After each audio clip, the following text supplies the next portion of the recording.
حضرت جابر کا مکان اور 1000 مہمان۔ حضرت جابر رضی اللہ تعالی عنہ جنگ خندق کے دنوں حضور صلی اللہ علیہ وسلم کے شکم عنبر پر پتھر بندھا دیکھا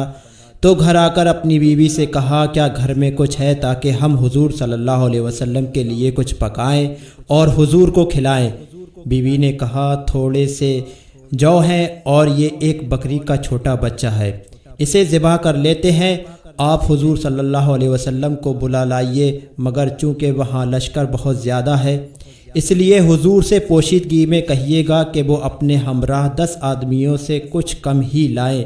جابر نے کہا، اچھا تو لو، میں اس بکری کے بچے کو ذبح کرتا ہوں، تم اسے پکاؤ اور میں حضور کو بلا لاتا ہوں۔ چنانچہ جابر حضور کی خدمت میں پہنچے اور کان میں عرض کیا، حضور میرے ہاں تشریف لے آئیے اور اپنے ساتھ 10 آدمیوں سے کچھ کم آدمی لے چلیے۔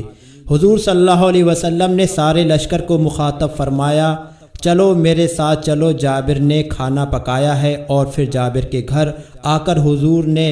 اس تھوڑے سے آٹے میں اپنا تھوک مبارک ڈال دیا اور اسی طرح ہنڈیا میں بھی اپنا لعاب مبارک ڈال دیا اور پھر حکم دیا کہ اب روٹیاں اور ہنڈیا پکاؤ۔ چنانچہ اس تھوڑے سے آٹے اور گوشت میں تھوک مبارک کی برکت سے اتنی برکت پیدا ہوئی کہ 1000 آدمی کھانا کھایا گیا، مگر نہ کوئی روٹی کم ہوئی اور نہ کوئی بوٹی۔ یہ حضور کی لعاب مبارک کی برکت تھی کہ تھوڑے سے کھانے میں اتنی برکت پیدا ہو گئی کہ 1000 آدمی سیر شکم ہو کر کھا گئے، لیکن کھانا بدستور ویسے ہی کا ویسا ہی رہا اور کم نہ ہوا، اور یہ حضور کے لعاب مبارک ہے۔ اور جو ان کے مثل بشر بننے والے ہیں وہ اگر